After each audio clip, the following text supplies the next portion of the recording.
John. I'm Ann Seymour, the director of the OVC Oral History Project, and I'd like to first of all thank you for participating in this project. It's my pleasure. Thank you very much also. And for the record, I'm going to ask you to say and spell your name, and if you could tell us your current title and affiliation.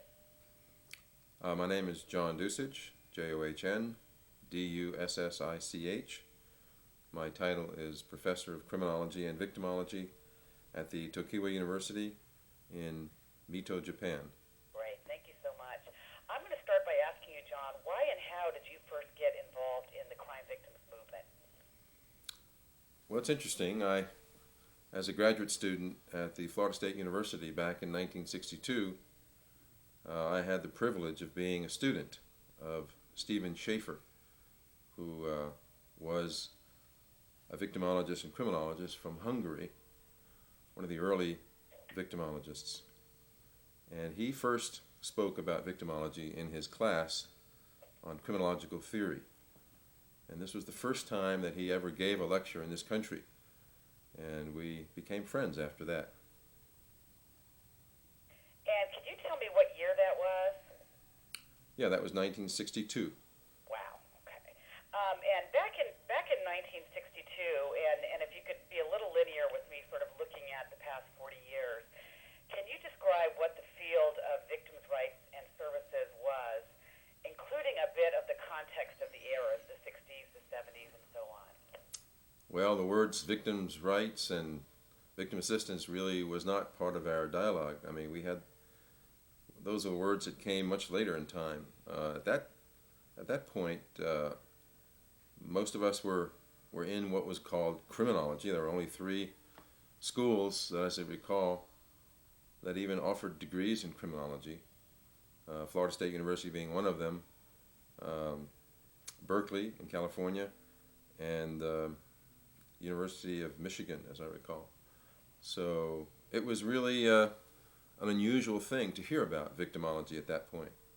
And when people talked about victims within the context of criminology, how was victimology presented, or victim issues, the basic issues? At that point, victimology was very much about crime victims only. Victimology was primarily trying to understand the dynamics between the victim and the offender, mostly looking at the perspective of how does the victim assist in the criminal justice process, and it was about culpability. To what extent does the victim's behavior impact on the culpability of the offender? And could you give me an example of that in terms of how it was taught? Well, it wasn't taught as a subject. It was only part of a criminology theory class.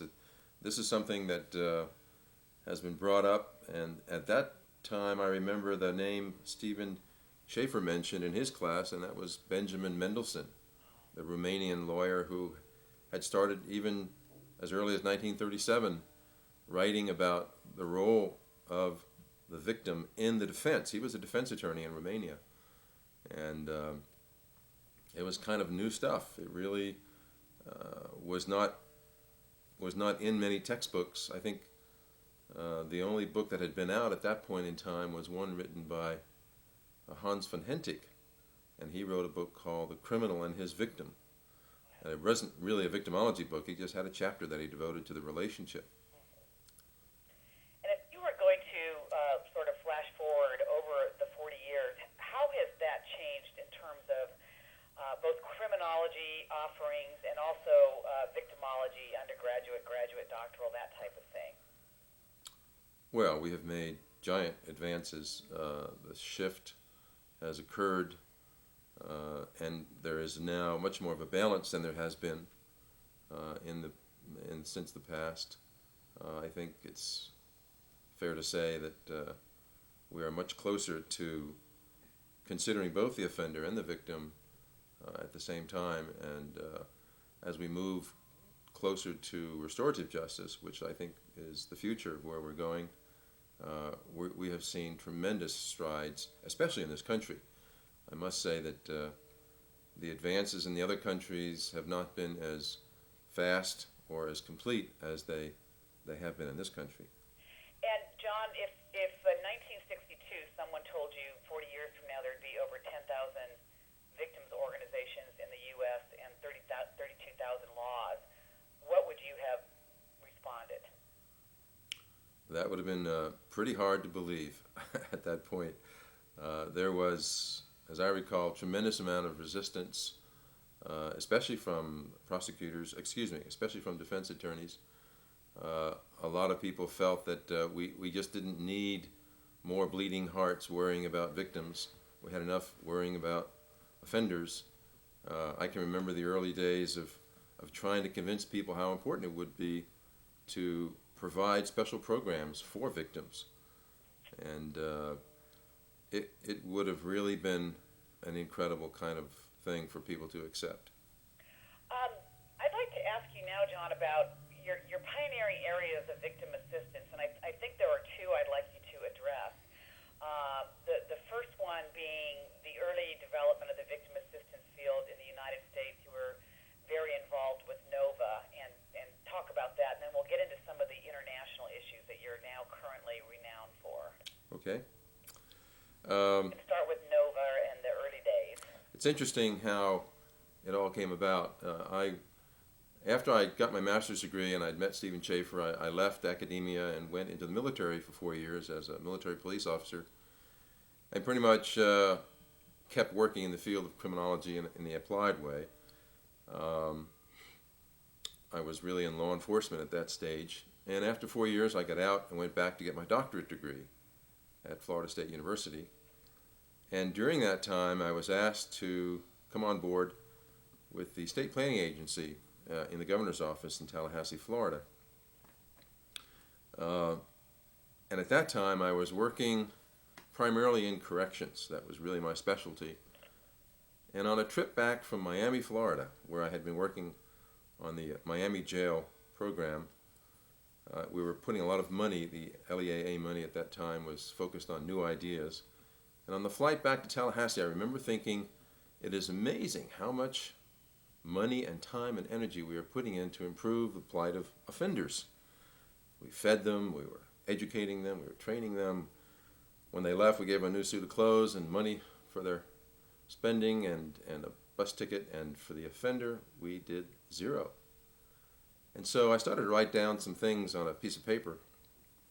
And by the time the plane landed in Tallahassee, I had the rough concept for what I then called the Victim Ombudsman. And I was really excited about it. I thought, this is something that we could put into the state plan. And so I sent this rough outline to Stephen Schaefer, who had since left Florida State. And he was elated. I was so surprised at his response. And he said, this is really something special, and I'd like you to present it at the first International Symposium on Victimology to be held in a month in Israel. My gosh, I was really overwhelmed, and I tried to get permission from the governor's office to go there. They wouldn't hear of it. They thought, the victim was not part of what my responsibility was. I was a corrections planner, and there were no other persons in the agency who had the responsibility of working for or with victims. So it was really a difficult thing to get even permission to go, and I ended up going and paying for the trip myself. In retrospect, that was probably one of the best decisions I ever made. And I presented this paper. It was called the Victim Ombudsman. And much to my delight and shock, the session went on for a day and a half, just talking about this Victim Ombudsman concept. And I was really empowered by this experience, as you can imagine. And when I came back to Florida, I was able to put this concept, but I changed the term. I changed the word to advocate instead of ombudsman. And I put it into the 1974 Florida State Comprehensive Plan. And it had to be in there in order for us to fund it in subsequent years. And so the first year thereafter, which was 1974, I was able to convince the chief of police of Fort Lauderdale, by the name of Leo Callahan, to accept this project as an experimental project. And they were able to put some local money into it. And that's where the first Victim Advocate project started. And this was in 1974, January. And when you started your program, once people heard you had a program, John, what happened? Well, the interesting thing is that the two first victim advocates were the most unlikely people to be victim advocates in retrospect. One person was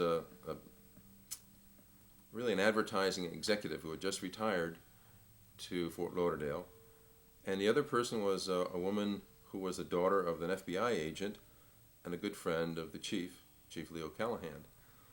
And so here were these two people, kind of the odd couple, and they were struggling as to what to do with this Victim Advocate project. There were no other examples of victim assistance, and so they were kind of feeling their way around. Well, the advertising executive kept acting as like an advertising exec.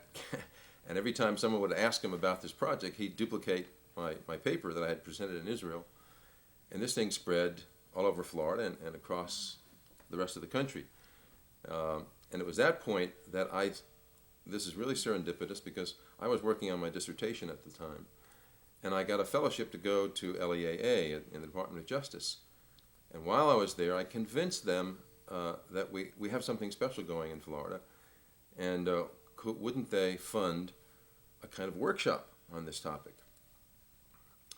And a woman by the name of Jeannie Niedermeyer and another woman, Janet Hartle, who were working in the LEAA office in Washington, D.C., were convinced, and they were able to get the funding, and we did a 3-day workshop on the Victim Assistance Program, the Victim Advocate Program as it was called, right there in Fort Lauderdale. And that was the first time that we had a kind of national conference of about 30 or 40 people. And it was dynamite. It was magic to share this information with people who had also been working in different aspects of victim assistance. I called it the victim advocate feeling because it was so electrifying to find someone that you could share this stuff with, because there were no other forums where this was ever going on. And that's where I began to think about, we really do need an organization, a national organization, that could be a reoccurring event, a forum, if you will, where we can talk about these issues, share them, but also have one voice, one national voice to speak about victims and to continue the growth of the victim movement.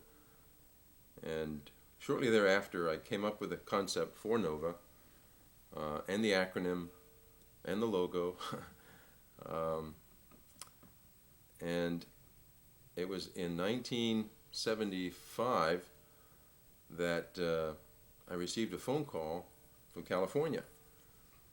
A fellow by the name of Jim Rowland and another gentleman by the name of Todd Bacigalupi, and they were going to try to put on a conference in California about victim assistance, and wouldn't I help them?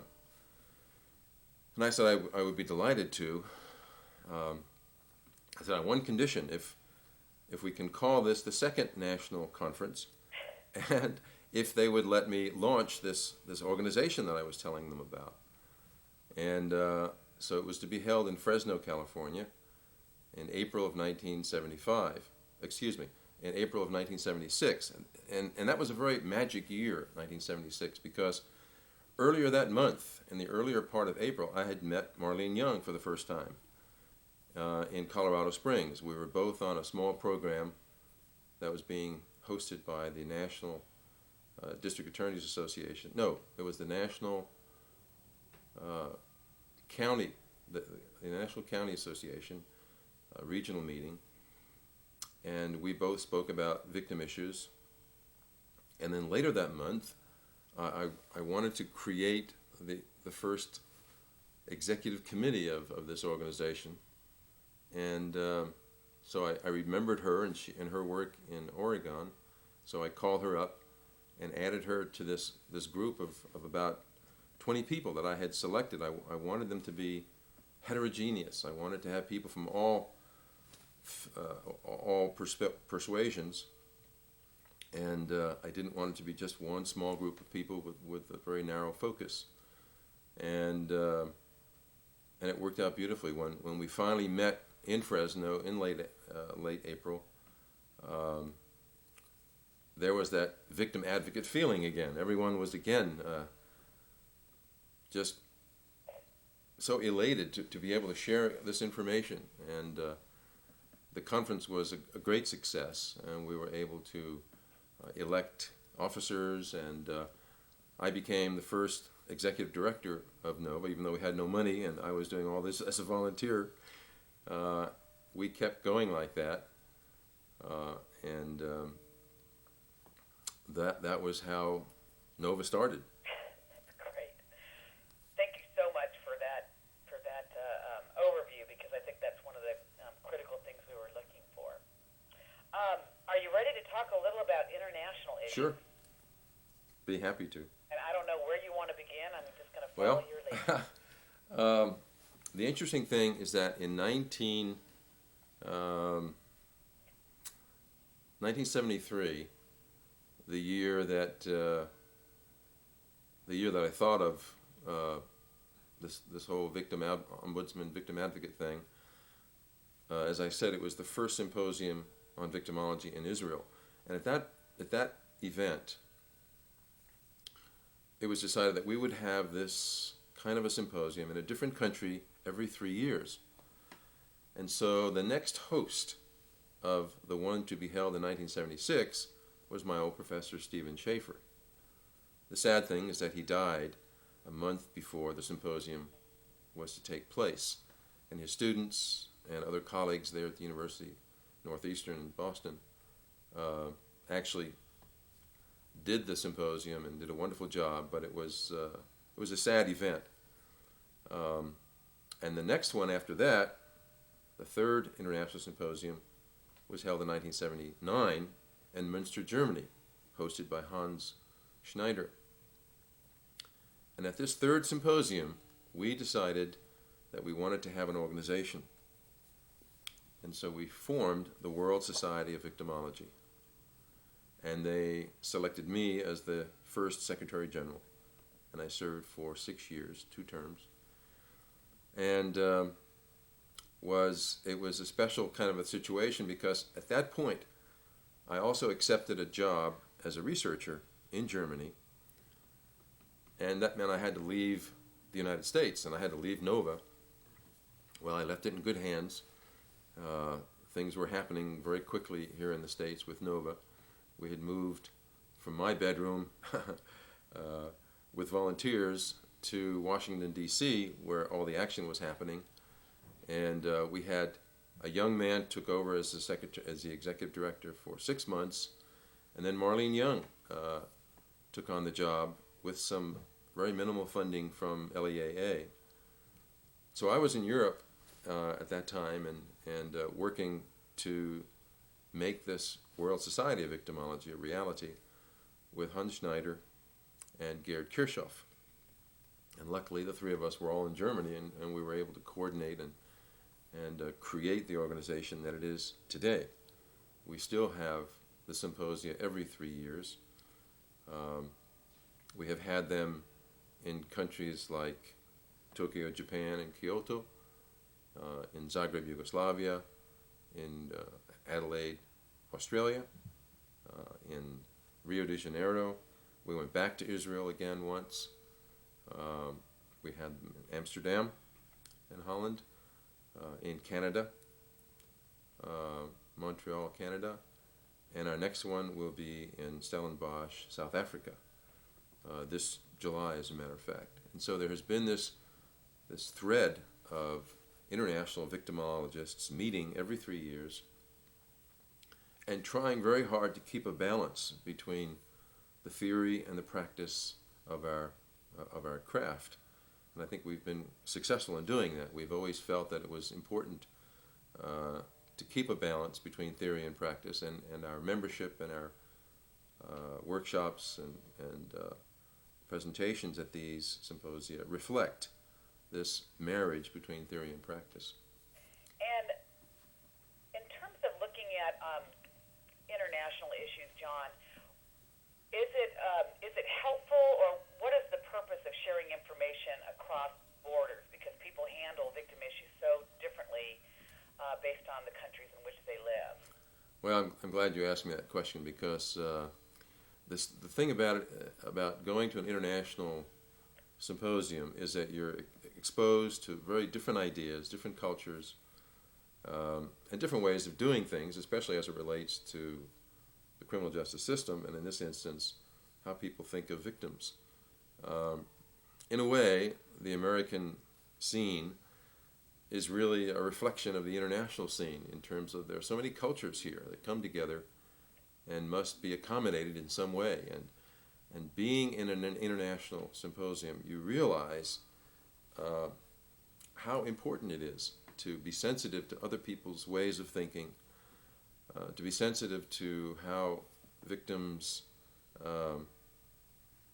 can be treated. And the thing about international meetings is that I'm continually amazed at how other people do things for victims in different ways that are, some ways are not done in this country. And they give us, it's a source of creativity, it's a source of new information. I'm continuously aware of how people look up to the United States, and so there's this give and take. They kind of look toward the United States as a source of information for what we do, but conversely, how they interpret it and how they take it and modify it is also a source of information for us. Great. I'm going to take you back to the early days, John, and ask you, what were the secrets and tactics and strategies that you and the early pioneers employed that were successful? Well, it was the big challenge, I think, as I reflect back, was how to make changes, how to convince people to do things in a better way. At least better was what I thought I was proposing and what others were proposing in the victim movement. And so the difficulty was to communicate to decision makers who were pretty conservative. And I think that the LEAA planning process was a tremendous help in doing that, because one of the mandates of the LEAA planning process was that the federal government would only spend money for new programs. The money that was being put into states could not be used to duplicate old ideas and old programs. And so that was a tremendous asset. And the fact that I was working in a planning agency gave me an edge. It gave me the opportunity to have input into the creativity of putting information into a plan to be applied in a subsequent year. Another strategy, if you will, was that we were meeting with decision makers on a fairly regular basis. People who realized that this money was only there for new projects. And it was surprising how difficult it was to come up with new projects in all the areas that impacted on the crime problem. And so to be kind of in the arena, to be there where these struggles were going on, was another major advantage for me and for some others who were trying to promote the rights of victims and helping victims in programs that promoted their recovery. And looking back also, John, to the early days, or over the last 40 years, were there any failures? Well, I think there were many failures. I think the failures, though, were not necessarily because we were dealing with victims. They were also failures in the methods that were being used by LEAA at state and local levels. What I'm thinking about is that, for example, we were experimenting. We were trying new ideas that had never been tested, and we were just making a lot of guesses about what would work and what wouldn't work, not just for victims and victim assistance, but this can be applied to working in the area of law enforcement or in the area of courts or with juveniles. I mean, we tried a lot of things and they didn't work because they were based on unsound premises, which we didn't know at the time. Another area, and this relates to victim programs, was that a lot of very well-meaning, energetic people were promoting victim assistance, and as soon as the people were hired, as soon as they were able to get funding, they went public in a very big way. This was news. It was something that the media was excited to get and put on the screen, the TV, and in the newspapers.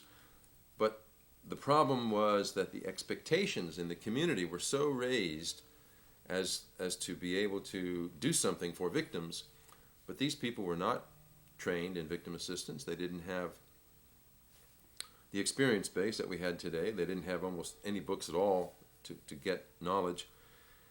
And the expectations of the community were so much disproportionate to what they were able to deliver that a lot of programs just went down the tubes. They just could not deliver in proportion to these expectations. And so one of the lessons learned in subsequent programs was that going public was something that you didn't want to do early. You wanted to do it much, much later.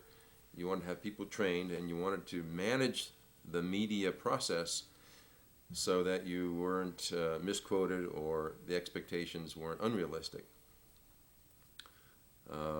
I think that there was an awful lot to be learned, and that was why organizations like NOVA played such an important role, because it allowed people to come together on an annual basis and share the information, the trial and errors that occurred, and it was a tremendous asset to have that opportunity to share and to learn from each other every year, coming together and on a very wide range of issues that impacted on the victim assistance projects. This is a difficult question, and I need to know, what do you perceive to be the one greatest accomplishment that has promoted victims' rights and needs?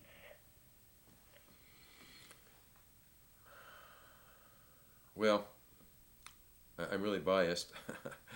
I really think that, hands down, NOVA and the progress of NOVA and the things that were done with NOVA really was the greatest catalyst in America, at least, for victims and victims' rights. I mean, not only did it continue to work for the people working for victims, the victim advocates themselves, but it also did represent the voice of a new profession. And it also represented the voice of the victims who really were the ones who had the most silent role up to that point. And they did it at the national level. They did it in Washington, D.C. They did it with the people who were making the new laws. They were able to get into the president's office. They were able to launch Victims' Rights Week, the first week every April, and get the president to sign proclamations and declarations, and they were able to get governors to follow suit. They were able to put this on the national agenda, and I think that was, especially as I go to these foreign countries where those things are not happening, I think that has made such a great difference to the whole evolution of victim assistance in this country. Well, I really appreciate that, because NOVA's been around so long that I think sometimes they get taken for granted, and a lot of people don't understand the early days and the challenges that you all faced. I agree, and I think there's another dimension to NOVA that perhaps a lot of people are not particularly aware of, and that is that NOVA's activities were not limited to the United States. As the NOVA folks, and especially Marlene Young, developed in the expertise of treating different kinds of victims, it was soon realized that we weren't just talking about crime victims, because the way that people from all forms of victimization are impacted psychologically was very, very similar. The whole process of being impacted and traumatized, whether you're an earthquake victim or a war victim in Bosnia, or a victim of a terrorist attack, or a crime victim, or an accident victim, the trauma and the impact of a trauma is pretty much the same. And additionally, the way that you treat victims, the way that you facilitate their recovery is very much the same. And so it becomes almost artificial to say that we would only limit our work and our knowledge and our assistance to crime victims. And many of us have realized this early on, and we have begun using the same strategies, the same techniques, and working with other kinds of victims, not just nationally, but also internationally. And this has been shared at the Symposium of the World Society of Victimology. It's also been shared on a more country-to-country basis, as some of us go around the world and offer our services to developing countries, especially those countries that don't have access to some of the early information that we had. One of it brings to mind a second rather dramatic shot in the arm, if you will, with reference to the victim assistance movement, and that's the establishment of the UN Declaration of Basic Principles of Justice for Victims of Crime and Abuse of Power.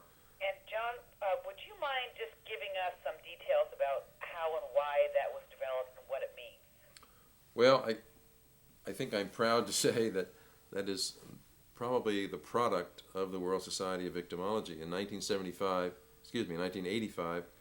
we had a symposium in Zagreb, Yugoslavia, and that was one of the agenda in the program. And people like Irving Waller and Leroy Lambourne really were leading the whole movement of getting something internationally accepted on behalf of crime victims. And before that, what was the level of acceptance? Well, it was very vague. It was not clear. It was not defined. We didn't even have a document at that point in time. And those two people, Irving Waller and Leroy Lambourne, did a lot to define what was wanted internationally and what might be acceptable to the General Assembly. And immediately after that symposium in 1985, we all went to a preparatory meeting for the United Nations in Milan, Italy, where we had an opportunity to negotiate, if you will, with people from other countries, criminologists, victimologists, lawyers, prosecutors, lawmakers, decision makers. And in that process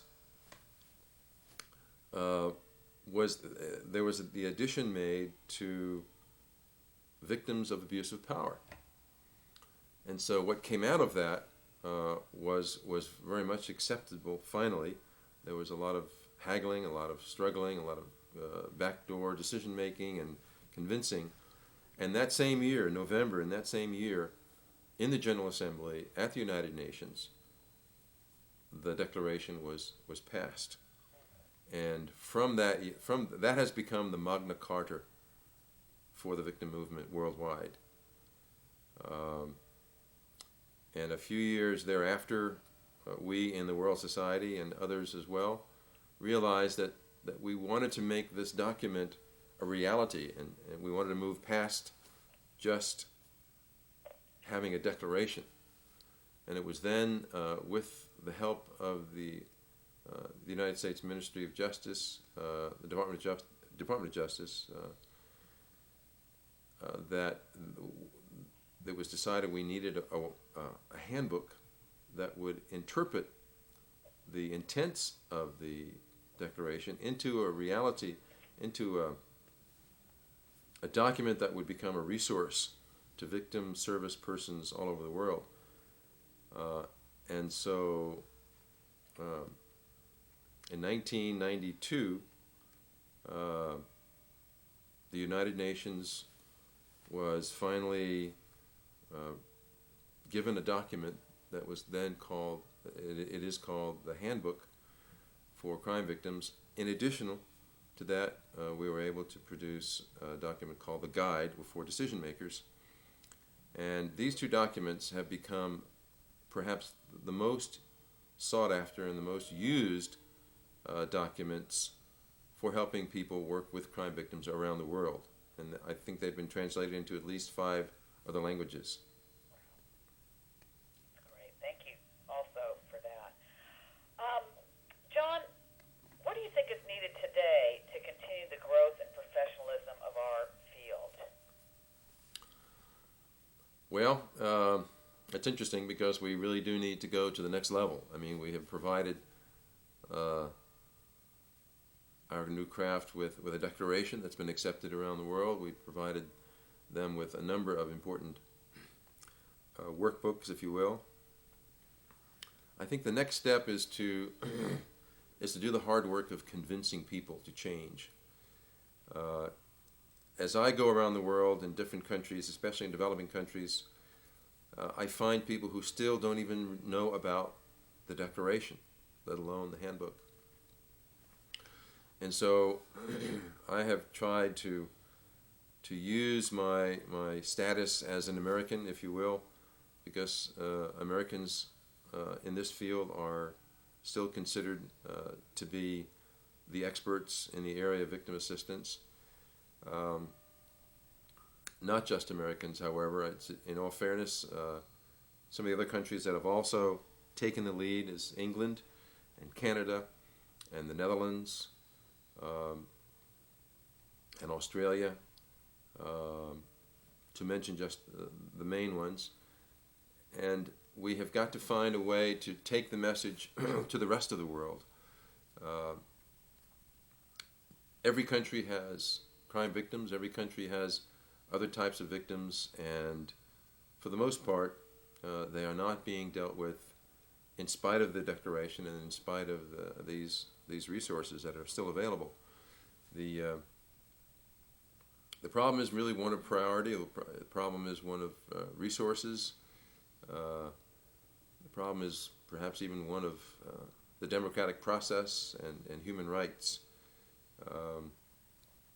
I just came back from Colombia, South America, and these are countries that don't have very much resources, and they're thinking that to help victims as well would be too much of a drain on their national budget, and so they do not see the importance of using victim assistance work as a kind of crime prevention. One of the things I always repeat to them is good crime prevention really comes from good victim assistance. One of the things that I try to convince people in those countries is to recognize that many offenders who make victims themselves had been victims in an earlier phase in their life.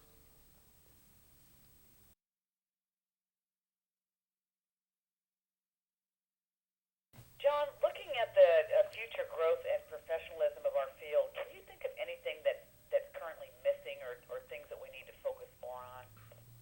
Yeah, just recently in January of this year, I and a few others established the American Society of Victimology.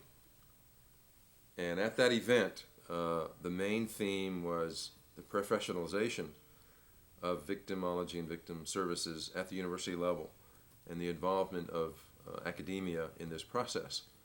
I think clearly if we're going to professionalize victim services, we have got to create a continuous process of educating people who then meet national standards, and then these people with their credentials are accepted as the only persons who go into the working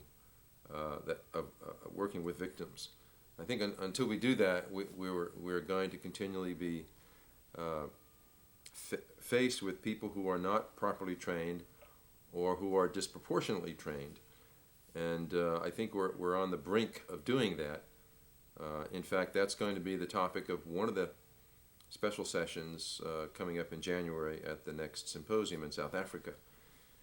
I think another area is that we've got to become more focused on those kinds of victims that are not being reached, even though we have so many thousands of programs.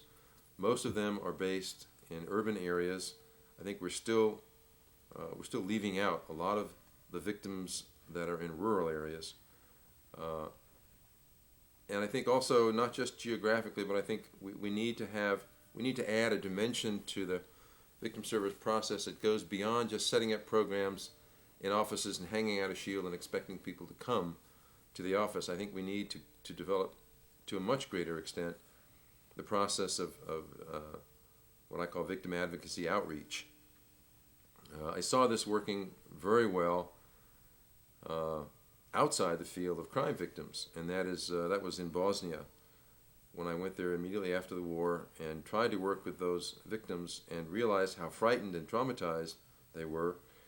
And there was a group of psychologists there that were working with children, and they literally went from house to house with other children and did therapy in the homes and provided assistance that these kids could never have gotten, because they were definitely not going to leave their homes.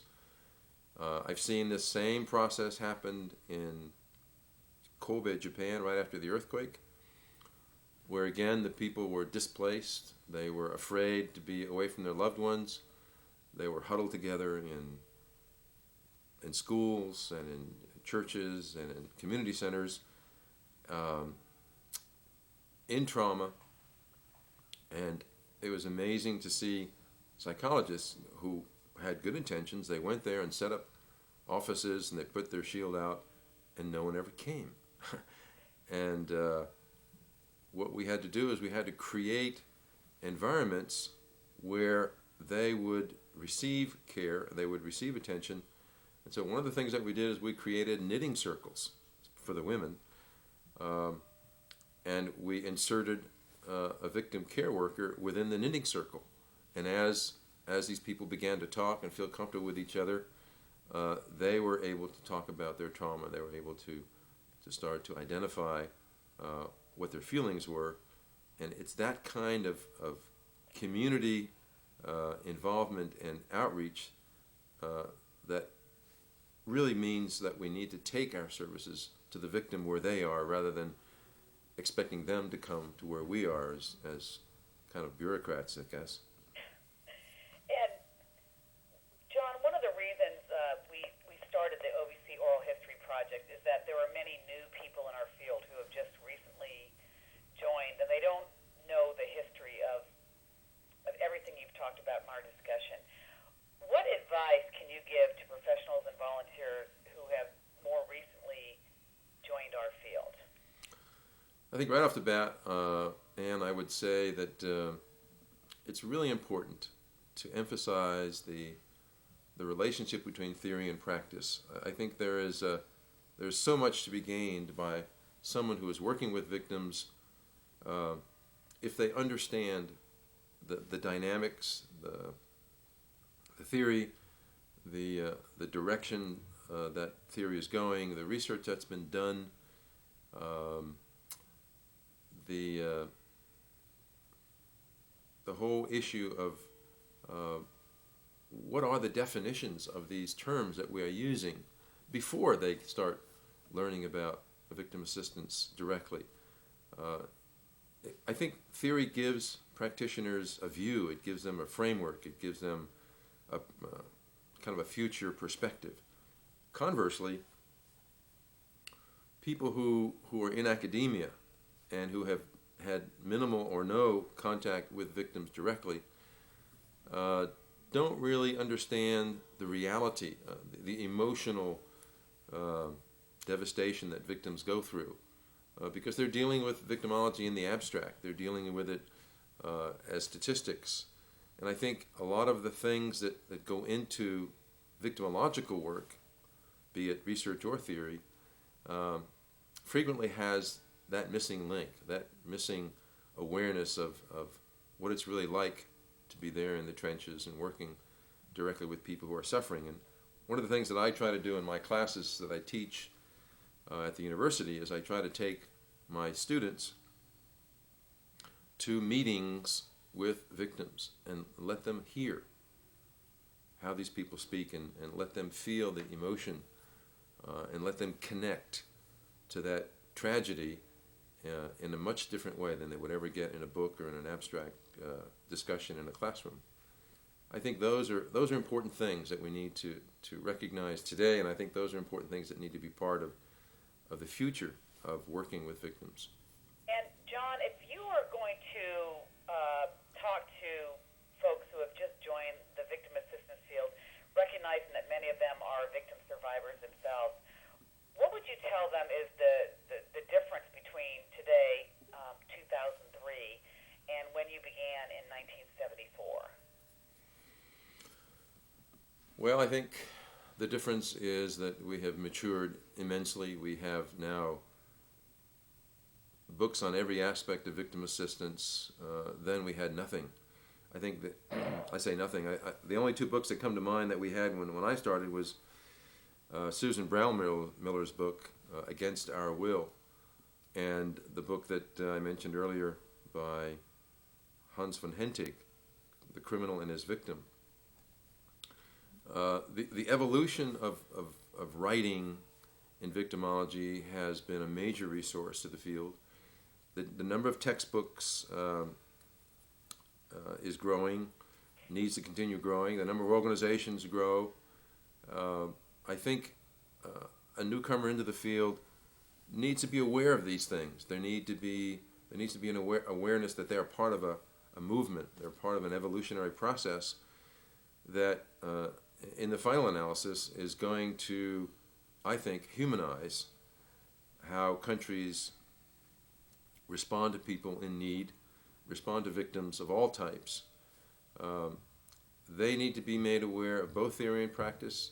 They need to feel like they are part of a legitimate part of what government recognizes as an important aspect of the social response to these types of human problems.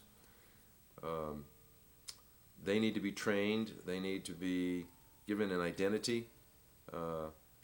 They need to be paid properly.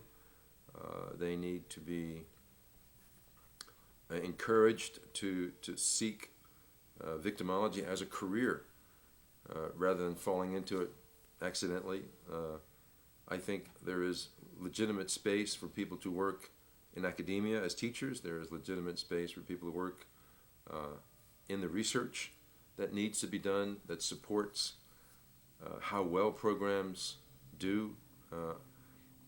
I just, as I mentioned, I just came from South America and Colombia, and we went through a 2-day training course with new people who are working for victims, and each of these, there were 8 projects, and each of these projects had created a service without knowing what had been done in other countries. There was no, if you'll pardon my academic reference, no review of the literature. and so we took them through a process of getting them to understand how important it is to do a thorough research and to find out where other people are doing the same kinds of things. And they were amazed that there were programs in other countries where the same kinds of clients were being addressed and where they could learn information, and they wouldn't have to make so many guesses, and it would reduce their risk of trial and error. And so I think these are the kind of things that new people coming into the field, we need to hold them to the time-honored process of getting them to do a good review of literature, getting them to understand the few theories that exist in our discipline, and find ways to teach them how to apply this knowledge and make the victim services and make the strategies that we employ more effective. And John, what vision do you have for the future of our field? Well, I have a wonderful vision. I really think that that we're moving in the right direction. I think the pace is different in each country. I think that at the international level, we continue to push for greater understanding of the plight of victims and push for programs that will reduce suffering and prevent crime and facilitate recovery. I think that's going to happen within the next decade.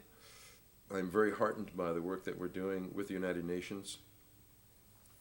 I was at an important United Nations meeting in Vienna just last month. A group of experts got together and we were able to include important wording in documents that will become resource information for the next United Nations Congress, and decisions will be made on behalf of victims. Hopefully we will even have a United Nations Office for Crime Victims, which we are pushing for. We're trying to get the United Nations to fund at least model victim assistance programs, again, especially in those countries that are poor, those countries that are developing.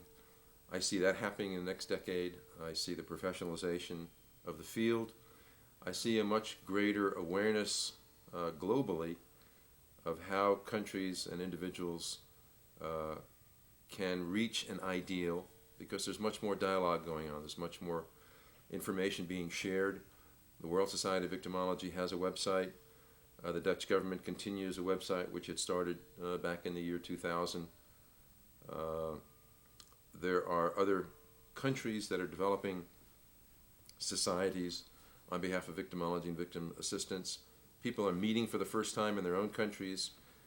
This kind of sharing and this kind of networking is all very positive, and I think the future is quite bright, and I'm very pleased to be part of that process still. And John, if I was going to ask you your greatest fear for the future, what would that be? My greatest fear? I think the greatest fear is that we would not use the lessons of the past, that we would use, another fear is that we would use working with victims as an excuse to punish the offender worse, more severely. That is definitely not part of the victim movement that I bought into. I think another fear is that we would remain narrow in our focus and only deal with crime victims. I think victimology is very quickly gaining ground as a discipline unto itself. Victimology is defining itself as the study of people who suffer in significant ways, and how that suffering came about is secondary. I think we're moving away from the narrow, rather myopic view that we only focus on crime victims or accident victims or victims of one type or the other based on special interest groups that are pushing and politicizing the victim movement. I think I would be very unhappy if we kept moving along in these narrow paths, and I think I'm optimistic. I think that will correct itself in time. Well, your optimism is heartening. I want to ask you, John, is there anything else you would like to add that we have not covered in my interview questions? Well, this may be a surprise, but victimology and victim assistance is very serious work. We're dealing with people who suffer great tragedies, but there is a humorous side to working with victims. There is a lighter side, and it probably has a lot to do with a way that we cope with our own secondary victimization. There's a professor at Florida State University, whose name escapes me at the moment, Charles Figley, who came up with the term compassion fatigue. And one of the ways that many of us who work with victims use as our own coping techniques is to make light of our work, to get together and to have fun as comrades and as colleagues in a very important kind of work. And I think one of the examples of this humorous kind of coping technique is a song that was developed by Leroy Lambourne. It's we refer to it as the Nova song. And you're going to sing it right No, now. I won't sing it. I won't sing it, but I can tell you that it's wonderful to see a group of Nova people stand up and sing this song to the tune of Old MacDonald. I think you need to interview Leroy Lambourne and get him to sing it. He's the author of the words. But it's just, to me, it's a metaphor for the way that people who are working with victims cope with their very tragic and serious work. All right. Hit it, John. Okay. Well, okay, I said I wasn't going to do it, but I will anyway. Let's see. We proud folks of Nova are E-I-E-I-O, with a victim here and a victim there. Here a victim, there a victim, everywhere a victim, victim. We proud folks of Nova are E-I-E-I-O. I can't believe you got me to do that. That is the perfect way to end this interview with humor, and thank you for talking about vicarious trauma, because that's so important for us to be able to recognize and address it. Thank you, Anne. I appreciate your sensitivity and your skill in interviewing.